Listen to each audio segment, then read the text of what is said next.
On June 12, 2026, SpaceX went public. The IPO priced the company at $1.77 trillion, and by the close of the Nasdaq, Elon Musk's net worth crossed a threshold no human being had ever reached: $1 trillion. To see what that looks like in context, we have to look at global productivity. This column represents Musk's personal fortune, which now exceeds the annual gross domestic product of 174 nations, including Sweden, Saudi Arabia, and Switzerland.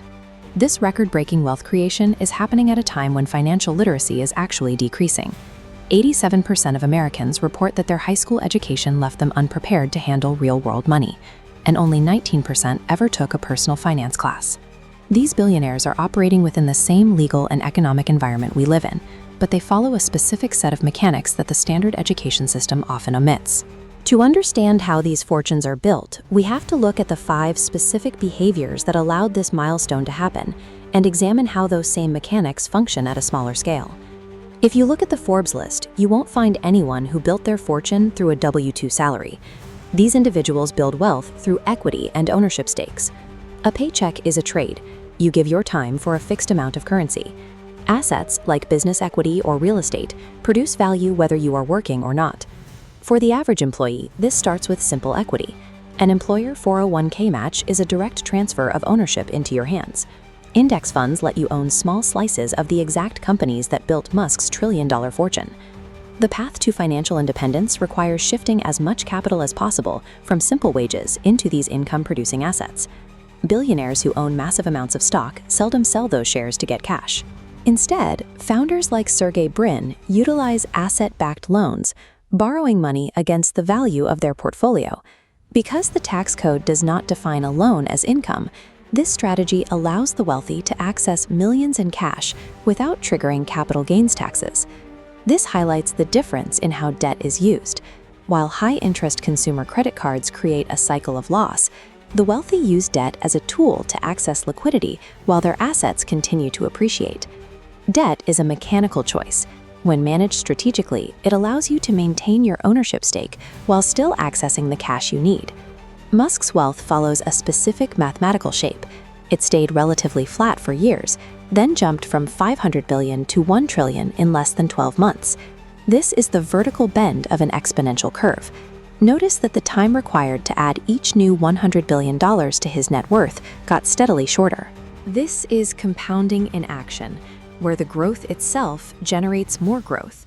This identical math applies to a 25-year-old investing $300 a month in a broad market fund. The dollar amounts are thousands instead of billions, but the curve of the line follows the exact same trajectory over 30 years. The difficulty is psychological. Most people see the flat part of the curve and assume nothing is happening, leading them to quit before they ever reach the bend. Compound growth is indifferent to the size of the initial investment. It only requires the time to let the math do its work. To reach these extremes, founders like Jensen Huang avoid diversifying. They build their fortunes by staying concentrated in one thing they control, like Huang's ownership of NVIDIA. However, while concentration builds massive wealth, it also carries the highest risk of failure. For anyone who doesn't control the company they work for, diversification is the tool used to prevent loss. The wealthy also view taxes as a system to be understood. They use trusts and charitable foundations to manage their tax liabilities legally. There are smaller versions of these tools available to everyone. A Roth IRA allows for tax-free growth, and a health savings account provides 3 different ways to save on taxes simultaneously. The tax code provides specific incentives for saving and investing. Using these accounts simply means you are taking advantage of the same structures the billionaires use. You don't need $1 billion to apply these principles. In fact, younger investors have a resource that Musk has already used up: several decades of time to fuel their compounding curve. Start with Rule 1. Log into your employee portal and ensure you are getting your full 401k match. Then address Rule 2 by identifying your highest interest debt and prioritizing its payoff. To see Rule 3 in your own life, use a compounding calculator to visualize where your own growth curve bends. Then review your retirement accounts to ensure you aren't over-concentrated in a single stock. Finally, check your eligibility for a Roth IRA or an HSA. These accounts provide the tax advantages used by the ultra-wealthy to protect their growth. These strategies are not reserved for a small elite. They are the mechanics of wealth that we're missing from our education, and applying them is how you begin to manage your own financial future.